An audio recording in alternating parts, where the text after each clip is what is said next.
O Abridor de Latas, de Wilson Frungilo Júnior, sinopse. Este romance narra a história de Agenor, que após imprevisível e inevitável derrocada financeira, desempregado, sem lar e sem ninguém, se vê na triste situação de viver como um andarilho, abrigando-se de cidade em cidade, em albergues ou outros abrigos que venham ali propiciar as necessárias horas de repouso. Para sobreviver, vende objetos de bambu que ele mesmo confecciona, chamando a atenção com um brinquedo ilusionista, feito desse mesmo material. Também oferece abridores de latas de porta em porta. Essa é a razão do título dessa obra, porque de formação espírita, utiliza seus conhecimentos da doutrina transmitindo aos que cruzam seu caminho libertadoras verdades sobre a vida, o que o torna um caridoso abridor de corações para a felicidade. E passados mais de 30 anos, o espírito Sebastião, preto velho, escravo em sua última encarnação, vem descerrar, através dos canais mediúnicos, o novo horizonte na vida dos personagens dessa emocionante história. Uma obra que vem efetivamente demonstrar que a melhor autoajuda vem do conhecimento das razões da vida e dos ensinamentos do Mestre Jesus, a nos oferecer uma autoajuda, ou seja, ajuda que o alto nos propicia, para que sejamos cada vez mais felizes através, única e exclusivamente, da humildade, da simplicidade e do amor ao próximo. Enfim, uma grande ajuda, uma autoajuda em forma de romance. Parte 1, capítulo 1. A família Antunes. Você encontrou? Pergunta o Dr. Nelson Antunes, rico empresário, visivelmente emocionado, a um seu funcionário de confiança. Encontrei, doutor, responde Alonso. O homem realmente está morto e seu túmulo é uma simples lápide no cemitério de que lhe falei. E você tem certeza de que é ele mesmo? Absoluta, doutor. Inclusive a documentação está de acordo com os registros. E há quanto tempo ele faleceu? Pelo que pude apurar, já se passaram quase 30 anos, doutor. Por favor, diga-me a localização do túmulo. Pois não. Quando o senhor entrar no cemitério pelo portão principal, caminhe até a rua número 12, sobre a sua direita. Vá por ela até encontrar a rua Y e dobre, agora à esquerda. O túmulo se encontra bem no fim dela, quase junto ao muro final.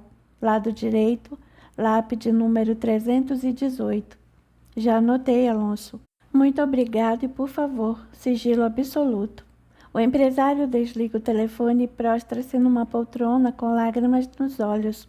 Como gostaria de tê-lo encontrado vivo para poder lhe pedir perdão e, com toda certeza, ressarci-lo pelo prejuízo que lhe causei.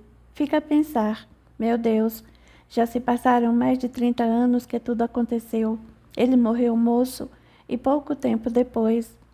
E Alonso disse ter encontrado notícias de que ele teria morrido por atropelamento. Teria sido um suicídio, mas não posso me culpar agora. Hoje não faria o que fiz. Infelizmente, naquela época, meus pensamentos eram outros, mas não consegui entender por que fiz aquilo. Não tinha motivos para prejudicá-lo, nem ganhei nada em termos financeiros. Em seguida, e ao mesmo tempo em que Mara, sua filha, entra na sala, o empresário fala com seu motorista, através do telefone, estrategicamente instalado ao lado da poltrona. Norberto, apronte meu carro, vamos sair. Vai sair, papai. O almoço já está para ser servido. Tenho um encontro de negócios, filha. Almoçarei fora. Responde já se levantando e dirigindo-se em direção à porta. Mara percebe que o pai não se encontra bem. Nos últimos dias, tem se portado de maneira muito estranha, deixando até mesmo de lhe dar um beijo quando a encontra pela primeira vez no dia. E não perde a oportunidade de lhe chamar a atenção com muito carinho. E o meu beijo, papai? Oh, filha, desculpe-me, ando com a cabeça muito ocupada com os negócios. Pois não deveria. Já está mais do que na hora de deixar essas preocupações para Roberto e Narciso. Você tem toda a razão, Mara, mas é que, bem na verdade, papai está cuidando de um negócio particular que não tem nada a ver com as empresas. Negócio particular? Que negócio particular, papai? Não me diga que está pensando em passar a perna em nós, seus filhos. Brinca, mas extremamente curiosa. Não, é claro que não pretendo passar a perna em ninguém, muito menos em meus amados filhos. Na verdade, nem chega a ser um negócio, apenas uma preocupação com uma pessoa a quem devo muito. E posso saber que pessoa é essa? Mário, papai. Esse seu amigo continua a incomodá-lo com pedidos de empréstimos? Não, filha. E por favor, no devido tempo lhe falarei sobre isso. Não seja tão curiosa. Papai não está fazendo nada de errado.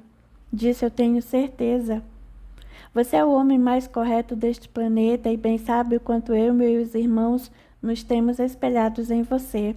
Sei muito bem disso, Mara, e acredite, não é nenhum problema grave demais. A minha preocupação, na verdade, está sendo exagerada, pode crer. E agora, aquele beijo e um bom dia para você.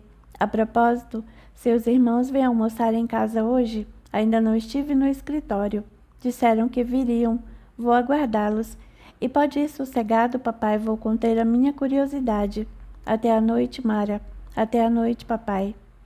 São 13h40 e os irmãos Roberto, 29 anos, Narciso, 27 e Mara, 25 anos, já estão terminando o almoço na sala de jantar da mansão em que vivem, em rico bairro da capital.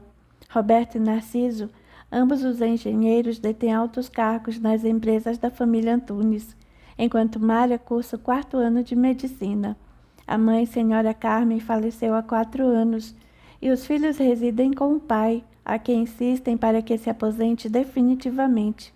Na verdade, Dr. Nelson quase nada mais administra, contentando-se apenas em ter uma sala particular no escritório, onde de lá vigia os filhos e lhes palpitam providências, apesar de ter ciência de que os rapazes sabem já, melhor do que ele, dirigir todo aquele conglomerado, através de competentes administradores contratados para esse fim.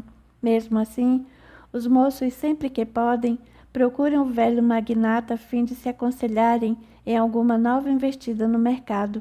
Mas para agradá-lo e para que ele se sinta útil, não excluído de tudo o que ocorre com as empresas, que com muito esforço, após herdar do pai, fez crescer ainda mais, como costumam dizer, com as próprias mãos e com muito trabalho. Mas nesse instante, já na sobremesa, os irmãos comentam sobre uma transformação que vem se operando ultimamente com o pai. Ando um pouco preocupada com papai, diz Mara.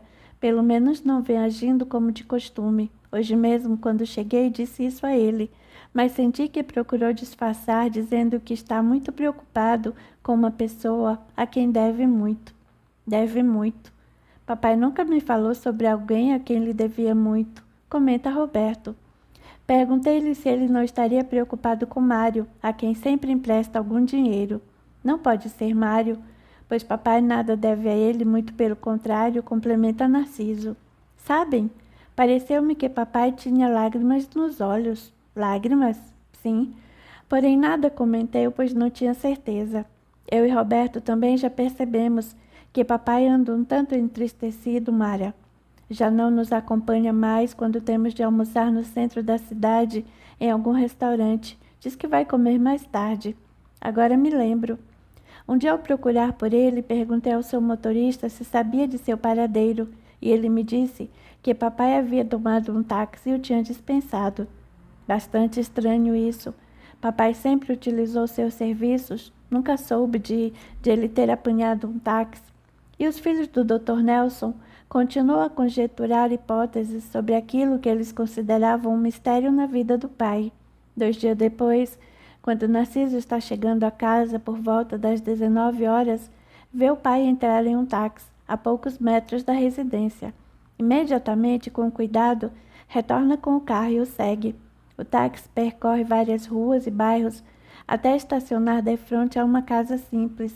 Narciso estaciona a uma segura distância a fim de não ser visto e apenas consegue perceber que há algo escrito na parte superior da parede externa da construção. Aguarda um pouco até que o pai pague o taxista e entre na casa, e então encaminha-se lentamente até ela, parando na calçada em frente, por detrás de um tronco grosso de árvore, estranhando o fato de Dr. Nelson para ali ter se dirigido, pois lê Centro Espírita Allan Kardec. Um centro espírita? O que será que papai veio fazer aí? Pensa, nunca soube que ele alguma vez tenha se interessado por esses assuntos, nem muito religioso é. E com esses pensamentos passa primeiro a analisar a casa, simples, sem garagem, 2 quedas de telhado, uma porta e 2 janelas, uma de cada lado. Parece ser uma construção bem antiga, com cerca de uns 12 metros de frente, porém bem funda, talvez uns 50 metros, e por certo, com bom quintal, pois uma frondosa mangueira desponta por detrás de seu telhado, vê luzes em seu interior, através de frestas nas janelas de madeira. E já está para atravessar a rua quando vê algumas pessoas dirigindo-se até lá e entrando em silêncio. Olha para o relógio, já são 19h40. Narciso começa a imaginar que certamente alguma reunião será realizada ali. Mas o que papai veio fazer nesse centro? Conjetura. Já ouvira falar alguma coisa sobre espiritismo, inclusive sobre Allan Kardec. Como alguém que tivesse sido o criador dessa religião já tenha ouvido falar também muito sobre Chico Xavier, que dizia escrever obras ditadas por espíritos, coisa com a qual nunca se importou, a exemplo do que imaginava que o pai também nunca houvesse se interessado. O que devo fazer, pensa? Poderia entrar aí e ver o que acontece, mas não gostaria que papai me visse e soubesse que eu segui. Seria muito constrangedor para mim e para ele. Só se... Sim, entro e se papai não me ver, assisto o que eles fazem, e se ele me ver, poderei dizer que ia passando por aqui a caminho de casa e o vi, então resolvi encontrá-lo. Na verdade, até seria bom se ele me visse, pois assim poderia lhe perguntar o que veio fazer aqui. Mas será que posso entrar?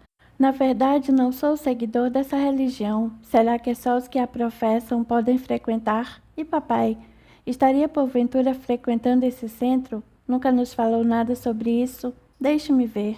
4ª passada, papai saiu à noite, não consigo me lembrar. E na outra quarta, imediatamente, resolve ligar para Mara. Alô, Mara, é Narciso. Diga-me uma coisa. Você se lembra se papai tem saído às quartas-feiras à noite? Deixe-me ver, Narciso. Espere um pouco. Sim, papai tem saído às quartas-feiras, sim, já percebi isso. Mas por que me pergunta? Está acontecendo alguma coisa? Não precisa se preocupar, Mara. Diga-me mais uma coisa. Você sabe se papai tem se interessado ultimamente por alguma religião? Religião? Sim, mais precisamente pelo espiritismo. Não sei, Narciso, como já lhe disse. Tenho achado papai muito estranho. Já tive a oportunidade algumas vezes de entrar em seu quarto aqui em casa e vê-lo com um livro, mas sempre que me aproximo, ele guarda em uma gaveta, parecendo-me que não quer que eu veja o que está lendo, mas não dei muita importância a esse fato. Papai sempre gostou de ler, mas agora... Você está achando isso estranho? Sim, porque papai nunca me escondeu nada que estivesse lendo. Eram sempre obras de assunto empresarial, administrativo ou financeiro, e sempre li em qualquer lugar da casa sem segredos. Ultimamente é que me parece estar lendo às escondidas e em seu quarto. Mas o que está acontecendo? Narciso, então, conta à irmã que viu quando o pai apanhou um táxi e o seguiu, até o momento em que ele entrou no centro espírita. No centro espírita, Narciso. E o que você vai fazer? Não sei, Mara. Parece-me que vai haver alguma reunião, e não sei se devo entrar. Papai não iria gostar se me visse e ficasse sabendo que eu segui. Pensei até em mentir, dizendo-lhe que passei aqui por acaso, e talvez essa fosse uma oportunidade de lhe perguntar. E você acha que pode entrar aí? Quero dizer, sem ser espírita? Também não sei, mas espere. 2 senhoras estão chegando, vou lhes perguntar. Até mais, Mara, depois nos falamos. Até mais, Narciso, vou esperá-lo. Narciso então atravessa a rua e dirige-se às mulheres. Boa noite. Poderiam dar-me uma informação? Pois não, senhor, responde uma delas.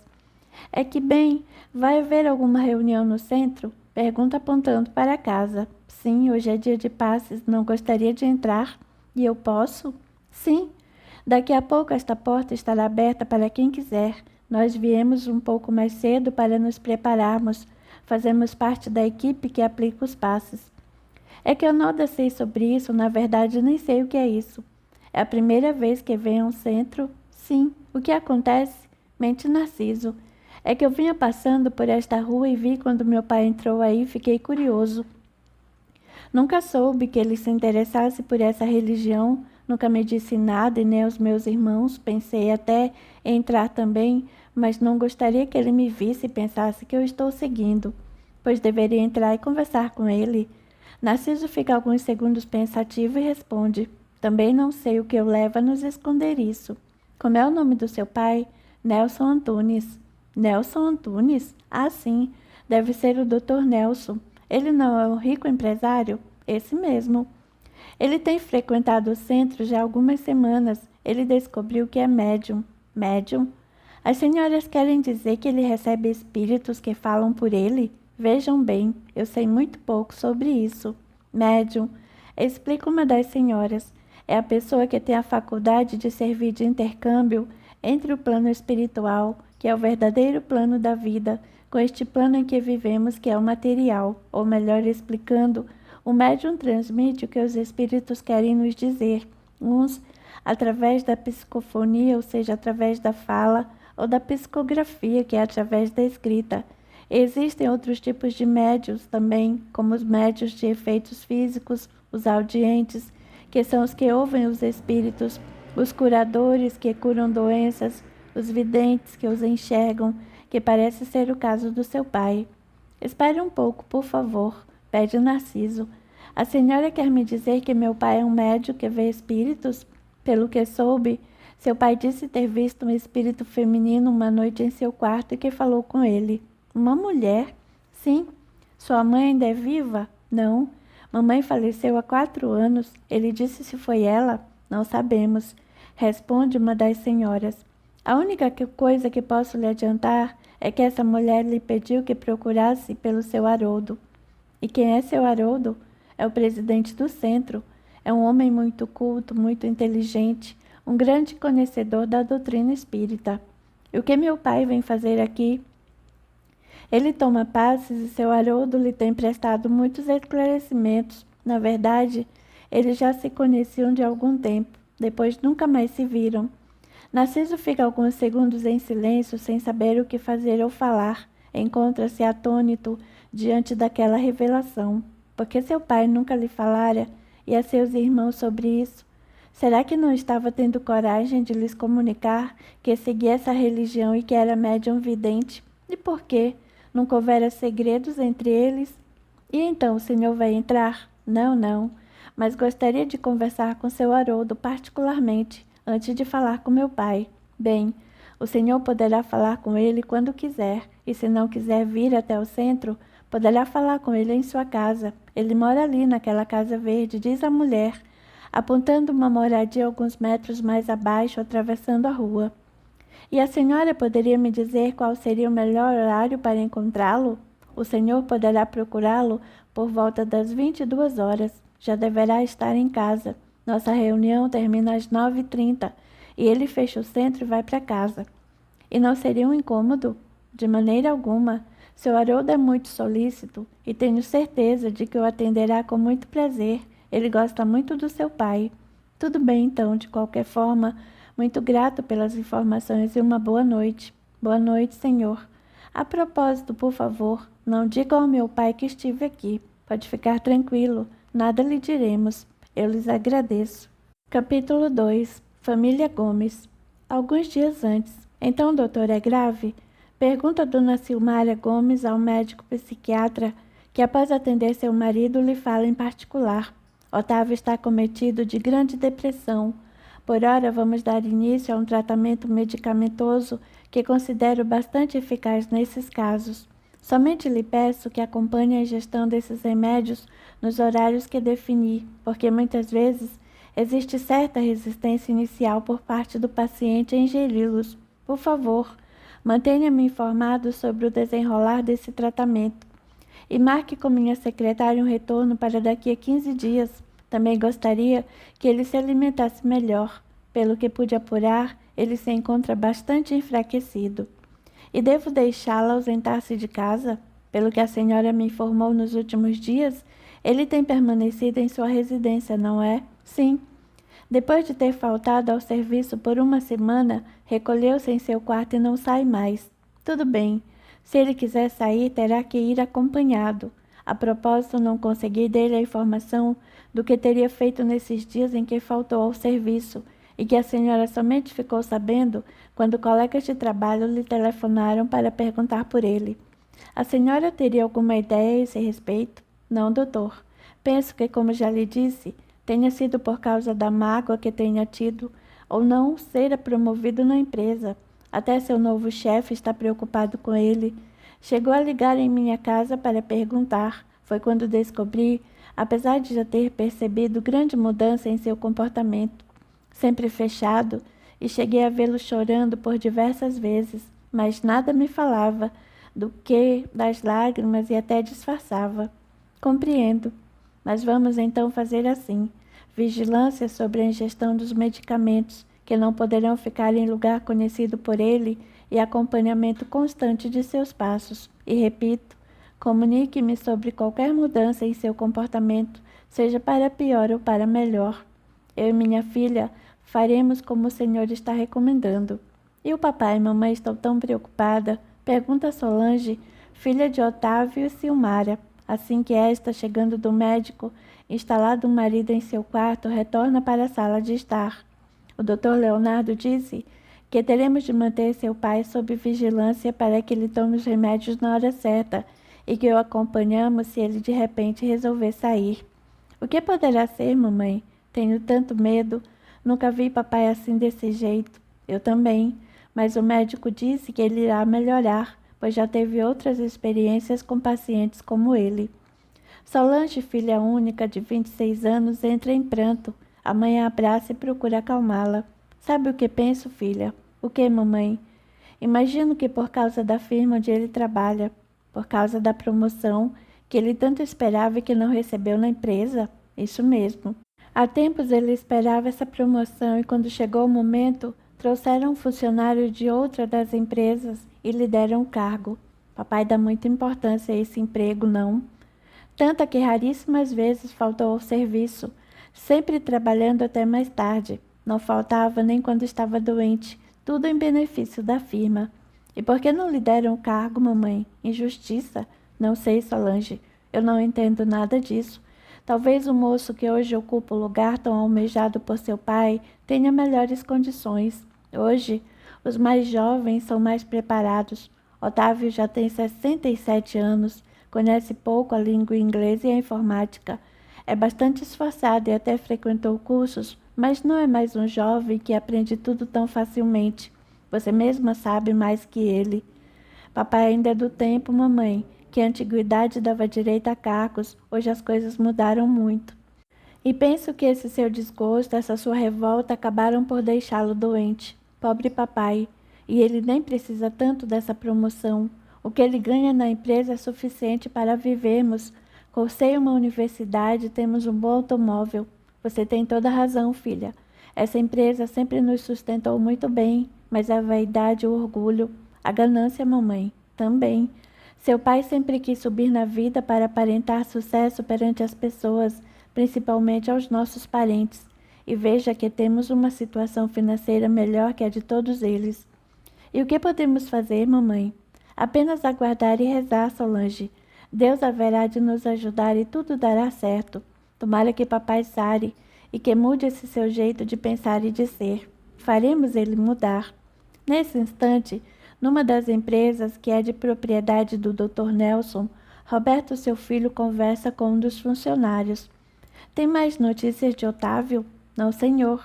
Estive há pouco no horário do almoço em sua casa e ele quase não fala, fica em silêncio, como se estivesse vivendo em outro mundo. Você sabe quem é o médico que está cuidando dele? Não sei, senhor. Bom, vou até a seção do pessoal e pedir o telefone de sua residência. Tentarei falar com sua esposa. Ele sempre foi um bom funcionário e está conosco há muito tempo. Começou a trabalhar aqui com 20 e poucos anos, desde que papai assumiu a empresa. No início, era o braço direito dele e depois firmou-se nesta seção. Preciso avisá-lo de que ele está doente. Penso até que há tempos papai não fala com ele. Um bom funcionário. É sim. Sempre se mostrou muito aplicado e amigo de todos nós da seção. Um bom homem.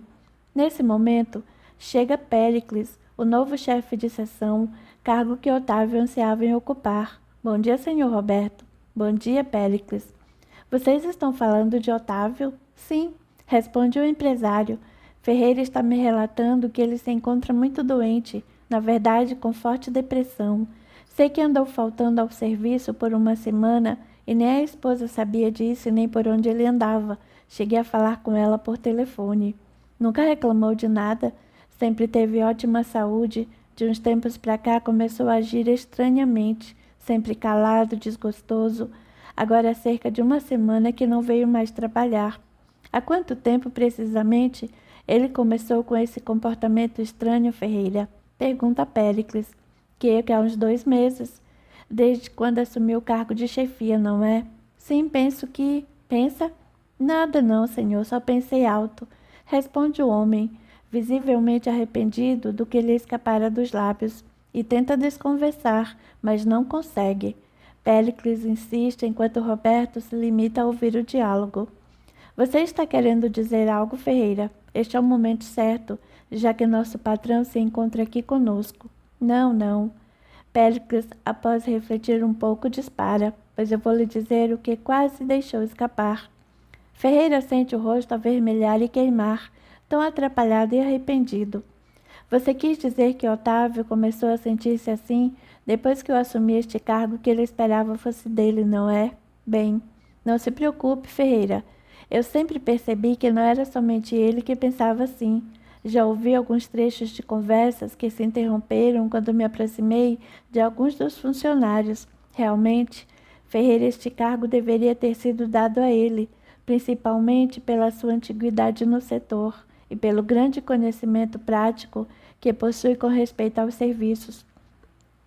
Porém, na atualidade, os critérios para promoções numa empresa moderna como esta são bem diferentes. As empresas têm necessidade de profissionais que possuam mais conhecimentos em determinadas áreas, pois sabem que essas pessoas prontamente aprenderão o serviço, onde quer que estejam e que certamente em muito ganharão com o desenvolvimento de novas técnicas de produção. Otávio era e continua sendo um ótimo funcionário, mas não bastante para usar a criatividade tão exigida hoje nas indústrias. Além do mais, esta empresa abriu um concurso para este cargo para funcionários da área de qualquer de suas filiais, e eu prestei e passei com ótima classificação e aqui estou. Otávio também poderia ter prestado essa prova, mas não fez. Que culpa tenho eu? Nem o conhecia. Sabemos disso, seu Péricles, mas sabe como é. Otávio, como já disse, sempre foi um funcionário muito dedicado e veja bem, não estou falando por ele, falo o que penso. Tenho certeza de que ele imaginava que esse cargo seria dele, por merecimento e por tanta dedicação. Realmente o senhor não tem culpa. Foi aberto um concurso, o senhor concorreu, foi aprovado e assumiu. Ninguém tem nada contra o senhor. Muito pelo contrário, o senhor é um bom homem, mas o Otávio... Eu não sei o que dizer, seu Roberto. Não se preocupe, Péricles. Você não tem nada a ver com isso. Vou procurar ajudar o nosso Otávio. Falarei com a sua família e com ele quando for possível. Talvez alguma outra colocação, afinal de contas, realmente sempre foi um bom funcionário. Telefone para a senhora, mamãe. Chama Solange. É da empresa, filha? Não sei. Vou perguntar. Alô? Quem deseja falar com ela? Aqui é a Ariete, secretária de seu Roberto, da empresa onde seu pai trabalha. Seu Roberto deseja falar com sua mãe. Solange tampa o bocal do telefone com a mão e informa Silmar em voz baixa. É seu Roberto, mamãe, lá da empresa. Roberto é o filho do Dr. Nelson. Seu Roberto, o que será que ele quer? Pergunta aflita, enquanto toma o telefone das mãos da filha. Alô, seu Roberto? Dona Silmar, esposa de Otávio? Sim, minha senhora. Sou o patrão de seu marido e gostaria muito de saber sobre o seu estado. Bem, seu Roberto, ele começou hoje um tratamento com um médico psiquiatra através de medicamentos. Agora teremos de aguardar para vermos o resultado. Senhora, gostaria de me colocar à sua disposição para o que for necessário a qualquer momento. Também lhe informo que seu marido continuará a receber seus proventos até que volte a trabalhar sem nenhum desconto. Nós agradecemos muito, Sr. Roberto. Que Deus o abençoe. A propósito, o convênio que tem está cobrindo ou irá cobrir todos os gastos? Penso que sim, por enquanto, nada nos foi cobrado. Se precisarem realizar algum gasto além do convênio, por favor, me comuniquem. Minha secretária vai lhe passar meu telefone, por favor. Diga que lhe mando um abraço e que irei visitá-lo assim que for possível. E peço à senhora que me avise quando achar conveniente essa visita. O senhor poderá vir quando quiser, Sr. Roberto, e muito obrigada, em meu nome e no de minha filha, pelo interesse do senhor e pela oferta. Deus lhe pague. O senhor é um homem muito bom. Não faço mais que minha obrigação, senhora, e além do mais, tenho muito apreço pelo Otávio. Em nossas empresas, e mesmo nesta a qual estou encarregado de supervisionar mais de perto, possuímos muitos funcionários e, sinceramente, não conheço todos, mas conheço muito seu marido, pela proximidade maior que tenho nesse setor em que ele trabalha. É um homem de muito valor. Até mais, senhora. E, por favor, não desligue. Vou pedir à minha secretária que lhe forneça alguns dos meus telefones. Eu aguardo e muito obrigada, mais uma vez. Capítulo 3. Seu Haroldo. Pois não, atende Haroldo, abrindo a porta de sua casa após Narciso ter tocado a campainha. Senhor Haroldo? Sim, o que deseja? Gostaria de falar com o senhor. Meu nome é Narciso, sou filho do Dr. Nelson. Do Dr. Nelson? Pois entre, Narciso, entre. Com licença e desculpe-me o horário. O homem cumprimenta o moço e o faz entrar e sentar-se na sala de visitas. Muito prazer. Você quer falar comigo? Sim, pois fique à vontade, estou à sua inteira disposição. Obrigado. Agradece Narciso, ficando por alguns segundos em silêncio, mesmo porque não tem ideia de como começar. Mais uma vez, peço-lhe que fique à vontade. Bem, seu Haroldo, o que está acontecendo é que vi meu pai entrar no centro espírita aí defronte e fiquei muito curioso por isso. E conversando com duas senhoras antes que lá também entrassem, tive a revelação de que meu pai tem frequentado essa casa. Sim, isso é verdade. E o que mais elas lhe disseram? Que meu pai descobriu que é médium vidente, e que viu um espírito feminino que ele pediu para procurar pelo Senhor. Nunca meu pai me disse nada, nem a meu irmão ou a minha irmã sobre isso. Na verdade, papai nem nunca foi muito religioso. Estou estranhando tudo isso. E como não gostaria que ele soubesse que eu andei seguindo, resolvi vir perguntar ao senhor, porque essas senhoras me disseram também que ele já foi seu amigo. Isso também é verdade, Narciso. Fomos amigos há muitos anos, quando ele começou a gerir os negócios das empresas. Depois, com o tempo e os muitos compromissos dele, acabamos nos afastando naturalmente. Sua mãe também era muito amiga de minha esposa. Mas por que todo esse segredo? Não consigo entender. Papai médium espírita? Bem, Narciso, não saberia lhe dizer ao certo porque ele não lhes falou a respeito. Realmente, ele me disse que ninguém sabia sobre esse seu interesse pelo espiritismo. E há quanto tempo ele vem frequentando o centro, seu Haroldo? Creio que há umas 5 semanas. E por que esse espírito lhe pediu que eu procurasse? A propósito, esse espírito é minha mãe? Sim, foi o que ele me relatou. Disse-me que já estava para se deitar quando uma leve sensação de torpor lhe acometeu a mente e viu sua esposa a poucos metros dele. Mas não teria sido um sonho? Ele tem certeza que não e também penso assim. E o que o faz pensar assim? Porque eu estava precisando dele, ou melhor, de alguém que pudesse realizar um trabalho muito importante para a doutrina espírita. Um trabalho? Isso mesmo. Pelo que fiquei sabendo, vocês possuem, além de outros negócios, uma sociedade em uma editora de grande porte. Sim, e talvez pudesse editar alguns livros espíritas? Acertei? Isso mesmo. Nós possuímos uma pequena editora, mas não possuímos gráfica para imprimi-los.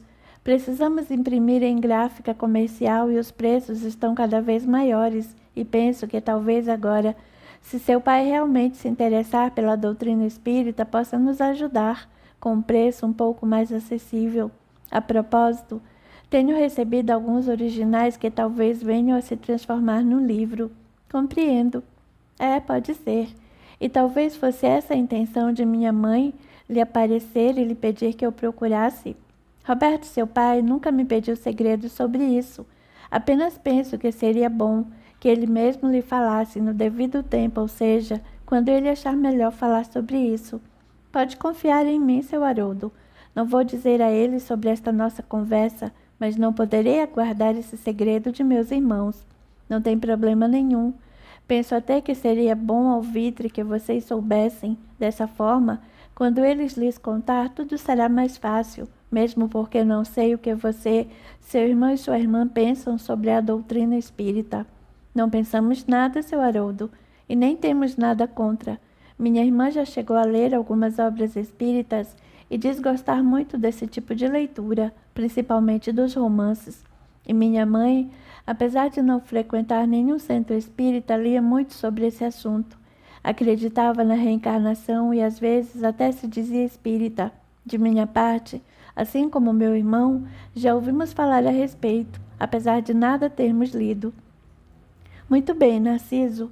Tudo começou numa noite em que eu já estava para fechar a porta do centro e seu pai desceu de um carro estacionado no meio-fio, pedindo para falar comigo sobre algo muito importante. Nos abraçamos, comentando que a idade tinha causado em nossa aparência e o convidei a entrar. Sentamos em minha sala de trabalho e então ele me confiou o que acabei de lhe contar. E foi somente isso que ela falou a ele? Sim. Seu pai relatou-me que foi tudo muito rápido e nunca mais teve essa visão, não, mas ele tem sonhado muito com ela, quase não se lembra do que sonha, mas sente-se muito bem ao despertar. E o que ele tem vindo fazer no centro? Vem tomar passes e, como demonstrou interesse, comecei a lhe explicar o que é a vida do ponto de vista da doutrina espírita e até emprestei-lhe alguns livros para que ele pudesse estudar a respeito. E hoje ele voltou a vir falar com o senhor. Sim, disse-me que já havia lido algumas obras que eu lhe emprestara e que estava começando a entender o porquê de muitas coisas. Além disso, revelou-me que tem se encontrado com sua esposa em sonho e que ela lhe indica assuntos de um dos livros que eu lhe emprestei, para que ele se intere mais sobre algo que ela considera muito importante. E quanto a esse livro que meu pai poderia editar, o senhor já lhe falou a respeito? Sim, e essa é uma história muito interessante. Um dia recebi um telefonema de uma senhora que é diretora de um dos departamentos de um centro espírita do interior, dizendo-me que o andarilho que por vezes frequentava o albergue daquela instituição era espírita e que vinha psicografando algumas mensagens, mas que agora tudo indicava que ele estava psicografando um livro e que ela tomava a liberdade de me enviar as primeiras páginas para que eu as lesse e as aguardasse. E que esse andarilho, assim que escrevesse mais, ele mesmo me enviaria pelo correio, porque tinha medo de perdê-las em sua caminhada ou estragá-las. Pedia-me que as colecionasse e que, se porventura esses escritos tivessem alguma valia e realmente viessem a constituir um livro, que eu poderia publicá-lo. E dizia mais, que esse senhor cederia todos os direitos de impressão sem exigir nenhum pagamento por ele. Ela então enviou-me o primeiro manuscrito, e cerca de uns 15 dias depois recebi mais uma parte, só que de outra cidade, como pude verificar pelo carimbo do correio. E sobre o que ele escrevia?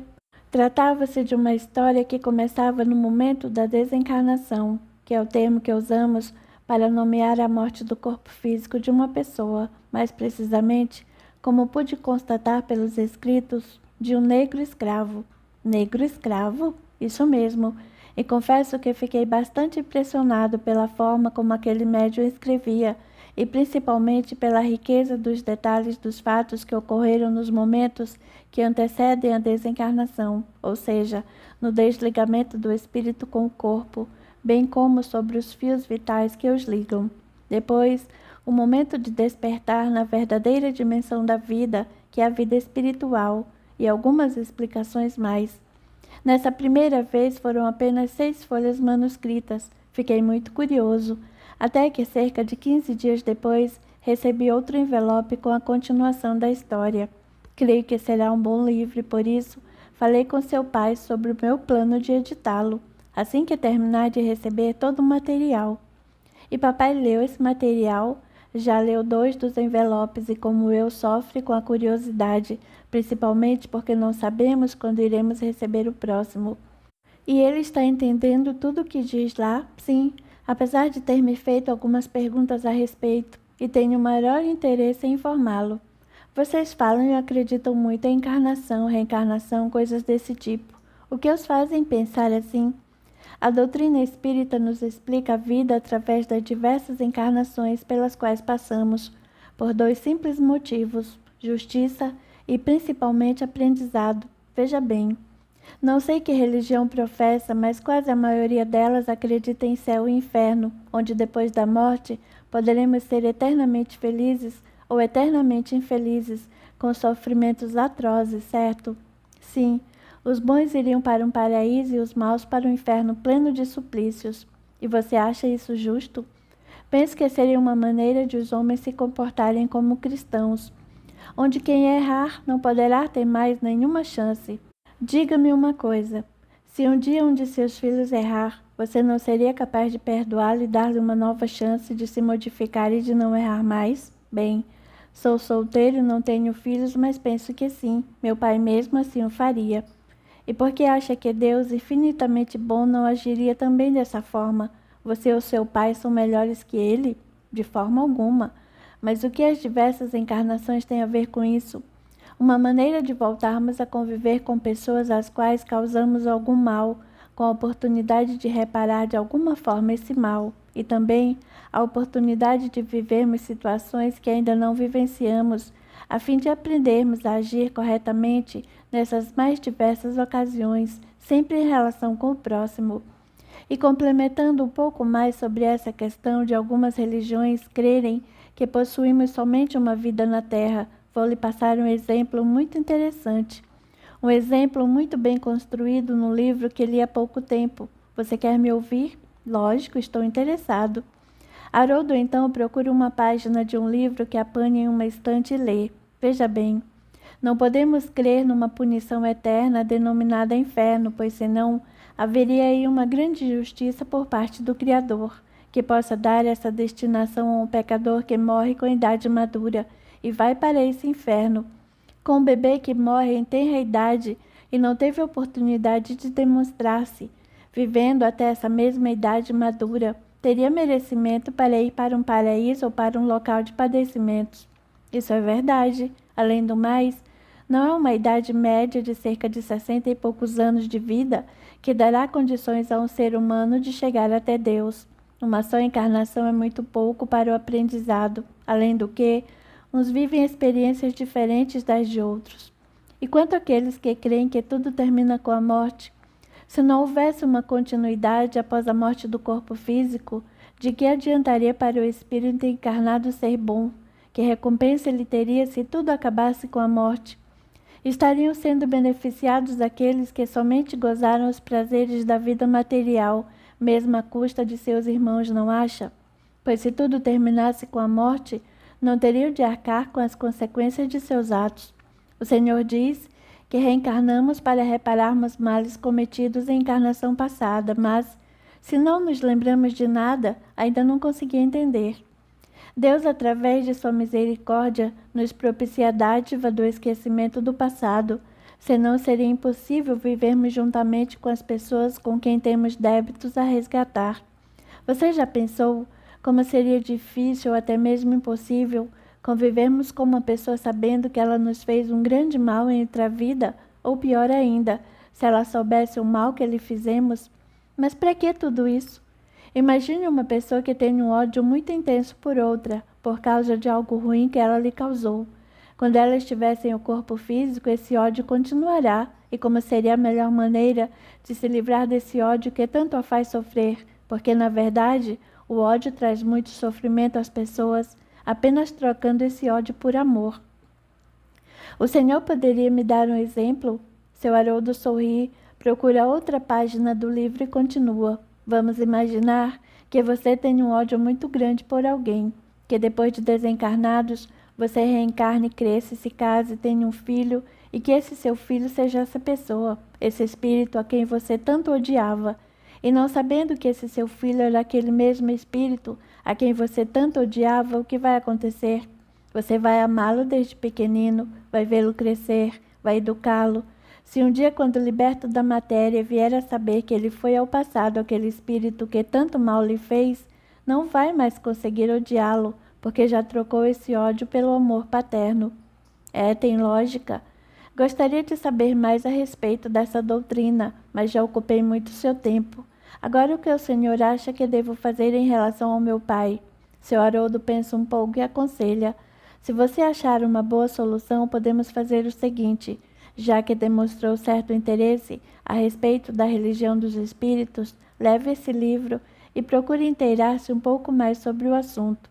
Fale com seus irmãos a respeito do que está acontecendo com seu pai e, quando ler, pelo menos alguns capítulos, deixe o livro em lugar bem visível para que ele o veja. Com certeza, irá lhe perguntar sobre isso e você lhe dirá que o emprestou de um amigo porque estava curioso sobre o espiritismo. Pode ter certeza de que os acontecimentos fluirão naturalmente. Uma boa ideia, só que nunca menti para o meu pai. Você apenas estará praticando o que poderemos chamar de uma mentira branca. Mentira branca? Sim, muitas vezes temos de inventar alguma coisa, uma mentirinha branca, para conseguirmos algo melhor. Logo, logo poderá revelar ao seu pai essa sua estratégia para falar com ele sobre esse assunto. Creio que se divertirão muito com essa bem arquitetada mentirinha. Pode ser, diz o rapaz divertindo-se. Não tenha receio, Narciso.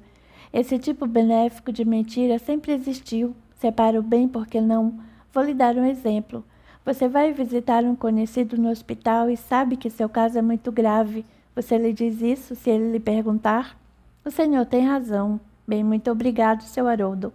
Posso voltar outras vezes, se for preciso? Quantas vezes quiser, e tenho certeza de que muito em breve o verei com seu pai lá no centro. Capítulo 4. O seu Agenor. Mas o que está acontecendo? Por que tanto alvoroço? Pergunta Dona Elsa aos pouco mais de 60 pessoas que aguardam a refeição da noite no albergue pelo qual ela era responsável, numa instituição espírita daquela cidade do interior, onde os trabalhadores eram como ela, voluntários. Tratava-se de uma pessoa que, em pé, falava aos demais e todos não só aparentavam muita alegria, como falavam ao mesmo tempo uns com os outros. Com a chegada daquela que era por eles considerada grande benfeitora, apesar de ela haver chegado há poucos meses àquela cidade, em pouco tempo ter sido admitida nos trabalhos da instituição, mais precisamente na direção daquele trabalho assistencial, em substituição a Dona Heloísa, que passara a cuidar agora dos trabalhos de evangelização. O que estava em pé sentou-se e o silêncio voltou a reinar. Aquela casa espírita não somente oferecia pousada aos viajantes, a maioria andarilhos sem rumo, como também alimentação para qualquer pessoa que necessitasse. E para ali acorriam muitas famílias para muitas vezes servirem-se da única refeição do dia, e quando sobrasse comida, levarem-na para que pudessem almoçar no dia seguinte. E muitos outros benefícios eram oferecidos, como leite em pó para as crianças, pães, roupas, cobertores, remédios e muito carinho. Muitos dos andarilhos quase sempre ali se alimentavam, porque após descansarem seus corpos no albergue, pelo máximo de 3 dias, conforme o regulamento da casa, tomavam rumo em direção a outras cidades e albergues, retornando algum tempo depois, realizando como que um rodízio pelas acolhedoras casas a serviço de Jesus. O que foi que aconteceu, Severino? Torna a perguntar à senhora agora diretamente aquele que falara aos outros, como a lhes transmitir importante notícia. O homem baixou a cabeça, envergonhado pelo tumulto que provocara. Dona Elsa aproxima-se dele e pergunta-lhe novamente. E então, Severino, o que é que está acontecendo? Fale, Severino. Solicita uma senhora sentada próximo a ele. Fale, homem, pede outro, seguido de outras solicitações. Severino levanta-se, pede calma a todos e responde a Dona Elsa. Bem, senhora, estou retornando hoje de minhas andanças e há alguns dias encontrei o seu Agenor. E ele vinha nesta direção. Conversei com ele e fiquei sabendo que sexta-feira agora ele virá a este albergue. E Dona Elsa, que não havia percebido que a euforia era de satisfação, pergunta, seu Agenor? E quem é seu Agenor? Por acaso estão com medo dele? Não precisam se preocupar. Aqui trabalhamos em nome de Jesus com muito carinho e amor, mas não admitimos confusão. Não, senhora, não temos medo. Estamos todos muito contentes. A senhora nunca ouviu falar do seu Agenor? Ele nunca esteve aqui. Não me lembro, Severino. Passa por aqui tanta gente, estou aqui há pouco tempo. Mas me expliquem que alegria é essa? Todos gostam dele, principalmente os andarilhos como eu. E o que esse seu Agenor tem de tão especial? Ele faz milagres, dona Elsa. Responde uma senhora de idade avançada, frequentadora assídua das refeições, juntamente com seu filho Nora e um neto de 6 anos. Ele tem o dom de curar. Faz milagres. Já curou alguém aqui. Curou meu neto, dona Elsa. O menino estava com muita febre, uma febre que não passava de jeito nenhum, nem com os remédios de dona Heloísa. Até um médico chegou a atendê-lo no pronto-socorro da Santa Casa. Isso aconteceu há cerca de 1 ano. Ele deu um passe na criança e em pouco tempo a febre desapareceu. Alguém mais foi curado por ele aqui? Que eu saiba, ninguém, dona Elsa, responde a velhinha. Isso pode ter sido uma coincidência. Foi não, dona Elsa. Fala agora a mãe do menino. E como você pode ter tanta certeza? Meu coração de mãe, dona Elsa. Mas não é só por isso, não, disse Severino. Seu Agenor nos aconselha muito e só fala verdades. Cada coisa que ele fala nos enche de esperança e principalmente uma grande fé em Deus. Fala nos espíritos e que a vida é eterna e que não termina com a morte. Que todos nós somos filhos de Deus como qualquer outra pessoa e que se estamos passando por tanta dificuldade é porque temos de passar por esse ensinamento e que um dia teremos melhores oportunidades e que seremos melhores.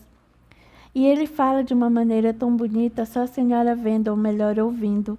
Ele é espírita? Diz que é e diz também que conversa com os espíritos. E diz que não é ele quem fala, mas que um espírito fala por ele, complementa outro homem muito pobre. É médium, diz outro. De qualquer maneira, dona Elsa, retorna Severino. Médium ou não, seja ou não algum espírito que fala por ele, tenho certeza de que isso acontece porque ele é um bom homem. Fé mesmo, arremata outro. Da última vez que eu o encontrei, eu vi quando ele deu seu próprio agasalho para outro andarilho que estava doente, e olha que estava uma noite muito fria. Tem albergue espírita que quando ele chega já o colocam para fazer uma palestra no centro. Eu não consigo acreditar no que estão dizendo, interrompe dona Elsa. Nunca ouvi falar desse senhor, nunca ouvi falar que um andarilho estava fazendo palestras em centros. Não que isso não possa ser possível, mas conheço um andarilho que é espírita e médium também, e se encontra aqui hoje, é o Cal. É que nunca ouvi falar desse homem chamado Agenor. É que ele só fala em centros pequenos, em que há falta de pessoas para fazer uma palestra, e ele é muito conhecido nesses lugares. Bem, vamos aguardar sua chegada então. Quero muito conhecê-lo, seu Agenor. E se não se importam, vamos começar a servir a refeição. Ou já perderam a fome? Só ouviram falar do seu Agenor. Estamos com muita fome, dona Elsa, responde Severino. Apenas gostaria de, em nome de outros aqui, lhe fazer um pedido. Pois faça. Bem, é que eu e deixe-me ver, mais 6 caminhantes teremos de deixar o albergue antes de seu Agenor chegar, e queremos pedir à senhora que, bem, se não formos tomar o lugar de outros que possam chegar, gostaríamos de que nos autorizasse a permanecer neste fim de semana. Iríamos embora segunda-feira. Dona Elsa pensa um pouco e concorda bem-humorada. Tudo bem, Severino. Se houver leitos vagos, poderão ficar, mas só por causa da presença do seu Agenor, está bem? Se não houver vagas, dormiremos debaixo da ponte, mas não perderemos essa oportunidade, responde o homem. Vamos então servir a comida. E por favor, Severino, após a refeição, gostaria de lhe falar, e depois com você. Cal pede à senhora, dirigindo-se agora a outro andarilho. Terminada a refeição. Pois não, dona Elsa. A senhora queria conversar comigo, não é? Sim, Severino, sente-se aqui. Gostaria que me falasse mais a respeito desse homem, seu Agenor. Pelo que sei, é um andarilho trabalhador, diferente de nós, que somente ficamos aí pela vida sem fazer nada, cada um com seus problemas, disse Severino, abaixando a cabeça um pouco envergonhado. Andarilho trabalhador? Sim. Seu Agenor percorre cidades dormindo em albergues, quando há cidades em que chegam em pensões quando tem algum dinheiro e também, quando pode, viaja em ônibus, dependendo, como já disse, de sua situação financeira. Se não viaja a pé mesmo, é um caminhante diferente de nós, procura estar sempre limpo, com as roupas lavadas, procura tomar banho, escovar os dentes, mas sempre muito simples. As poucas roupas que possui são ganhas, são usadas. Quando pode, corta os cabelos bem rentes e acredite, se quiser, nunca teve cáries e possui todos os dentes. Você me disse que ele é um andarilho trabalhador. Isso mesmo. Ele vende abridores de latas de porta em porta. Abridores de latas? Isso mesmo. Você me deixou curiosa agora. E onde ele consegue esses abridores para vender? Ele os compra em armazéns das cidades por onde passa. Geralmente compra vários e pede um abatimento no preço. Depois coloca um pequeno lucro em cima e os vende. Bastante interessante. E ele vende mais alguns produtos que ele mesmo fabrica? Que ele mesmo fabrica? São objetos feitos de bambu. Seu Agenor já sabe onde os encontrar e tem até permissão de alguns proprietários de terras para apanhá-los. Em seguida, corta-os em pedaços menores e os proprietários dessas terras permitem que ele faça isso. Permitem porque sabem que ele certamente só corta o que aguenta carregar em uma bolsa tiracolo e também porque eles o conhecem e o admiram. E seu Agenor se utiliza de algumas pequenas ferramentas, tinta, pincel, barbante, elástico e alguns outros materiais que ele carrega consigo. E o que ele fabrica com esses pedaços de bambu? Bem, que eu me lembre, ele faz jogo de dominó, porta-copos, sinos de vento e outras utilidades que ele vai inventando. Interessante. E ele cativa as pessoas também com o espírito do bambu. Espírito do bambu. O que é isso? Pergunta curiosa Dona Elsa. Ele diz que é um truque, mas pouca gente descobre. E quando alguém descobre, ele pede segredo e presenteia a pessoa com uma das peças. O espírito do bambu é uma peça. Eu já ouvi fazendo isso. Na verdade, trata-se de um pequeno pedaço de bambu, de cerca de uns 15 centímetros de comprimento. Uma das extremidades é fechada pelo próprio nó e a outra é aberta. Bem próxima à extremidade fechada há 2 pequenos furos, um de cada lado, por onde se vê passar um pedaço de elástico, feito de borracha de câmara de ar. Daí, ele tem uma pequena vareta de madeira, um pouco maior que o bambu, e que tem numa de suas pontas um entalhe como se fosse uma fisga. E o que ele faz com essas peças? Ele enfia a vareta dentro do bambu e diz que lá dentro tem o espírito do bambu, e que apesar de pequeno tem a força de 10 homens. A força de 10 homens? Isso mesmo. Então ele se concentra e começa a puxar a vareta para fora, fazendo um grande esforço. Seu Agenor diz que o espírito do bambu é quem está segurando a vareta e que ele quase não está conseguindo puxá-la para fora. Daí, quando a vareta já está quase toda para fora do bambu, ele parece não conseguir mesmo puxá-la mais e ela volta com toda a força para dentro do bambu. Mas só pode ser o elástico de borracha. Se há um elástico que passa por dentro do bambu e a vareta tem um entalhe como uma fisga na ponta, aí é que está o problema. Todas as pessoas, assim como eu, dizem a mesma coisa. E então ele entrega o bambu e a vareta para que as pessoas tentem fazer o mesmo. Eu mesmo tentei por várias vezes. Não há a menor possibilidade de se enroscar a vareta em elástico nenhum. Mas por que tem esse elástico? A explicação para essa pergunta, que por sinal todos fazem, é a de que o espírito do bambu quer que se coloque essa tira de borracha para que as pessoas fiquem na dúvida sobre a sua existência. Seu Agenor diz que esse espírito se diverte muito com essa dúvida. Dona Elsa começa a rir. Mas o segredo tem que ser esse elástico? Não é, Dona Elsa. O entalhe da vareta se localiza um pouco longe da extremidade da vareta. Não tem nada a ver com o elástico. Mas seu Agenor afirma que é um espírito que segura a vareta. Ele acredita nisso? Não. Depois de brincar com as pessoas, ele diz que tudo não passa de um truque. Mas ao mesmo tempo diz que não pode revelar o segredo. Que esse segredo somente pode ser descoberto e não revelado. E daí as pessoas perguntam para ele o porquê. E ele? Seu Agenor sorri brincalhão e zomba mais um pouco, dizendo que são instruções do espírito do bambu, e todos se divertem. E depois disso, já estou imaginando, ele oferece seus produtos para que as pessoas comprem. Isso mesmo, e muitos compram, não sem antes ouvir de seu Agenor variadas frases que ensinam sobre a vida e a felicidade, sempre falando de Jesus e dos ensinamentos dos espíritos. Interessante esse homem.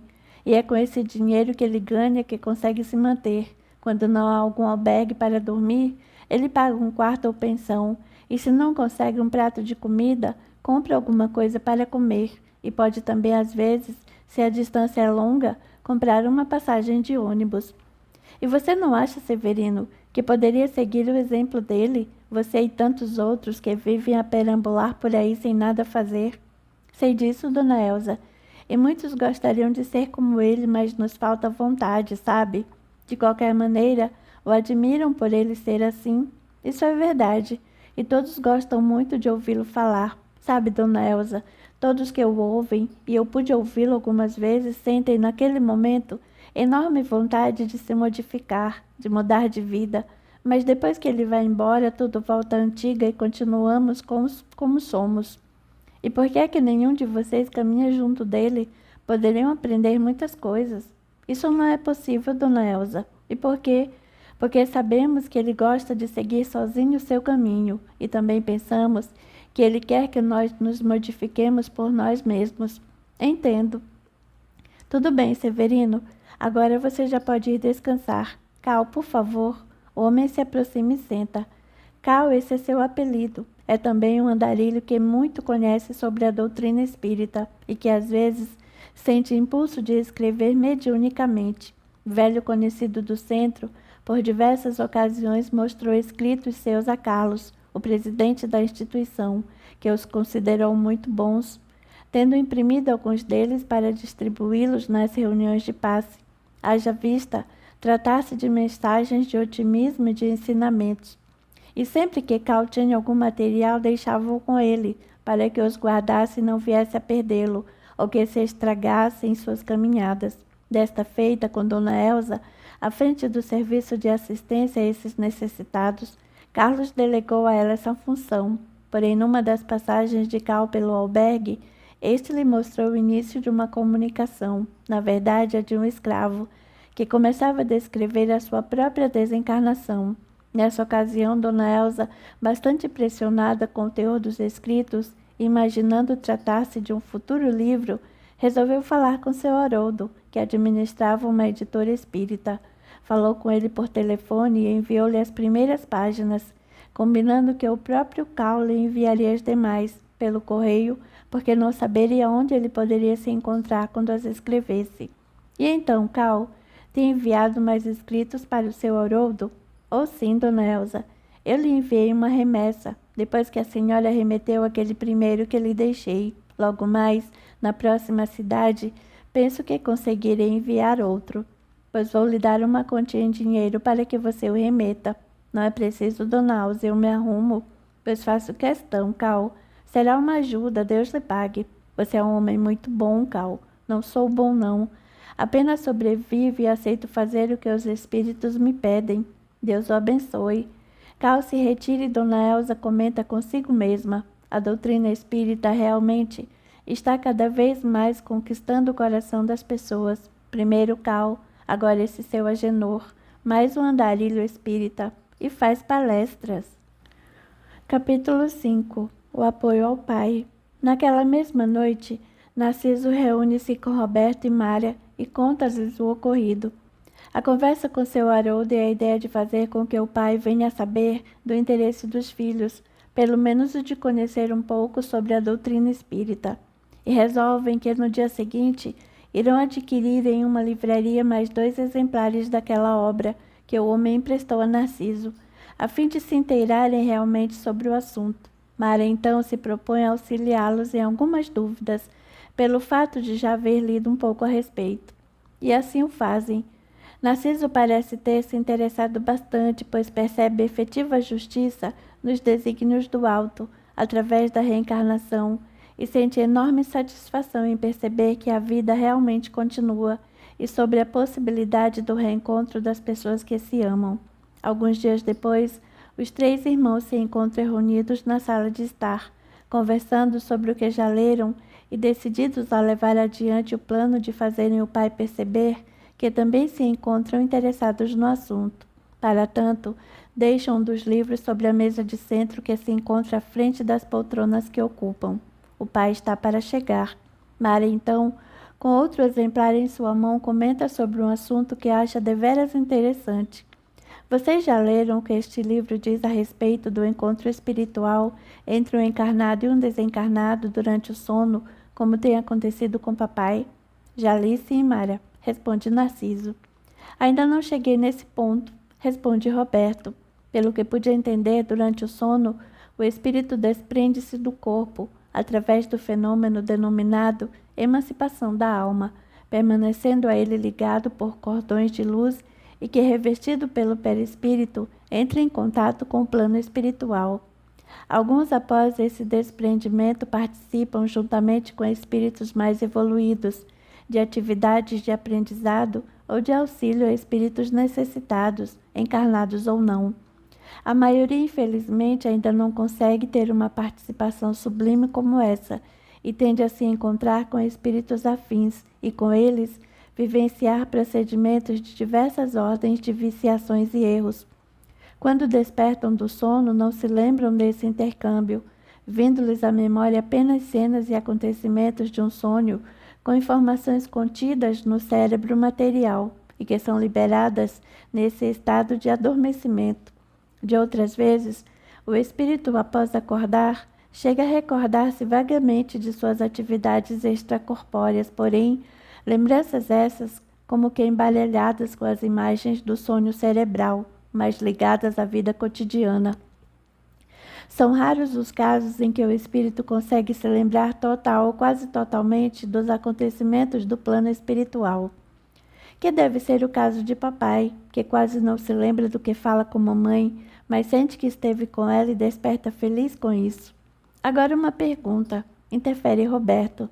E quando nos desprendemos do corpo, quando nosso corpo adormece, encontramos somente com espíritos desencarnados ou também com outros espíritos que se encontram na mesma situação que nós, ou seja, dormindo? Pelo que já li mais à frente, responde Mara. Os espíritos encarnados, quando libertos pelo sono, também se encontram e muitas vezes dirigem-se junto aos encontros dos espíritos mais evoluídos, para aprenderem ou fazerem algum trabalho no bem, ou se juntam a espíritos do plano de lá em busca de prazeres, divertimentos ou atos violentos de vingança contra espíritos encarnados, adormecidos ou não.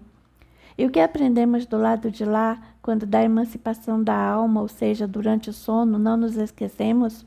Torna a perguntar Roberto. Nada se perde, Roberto.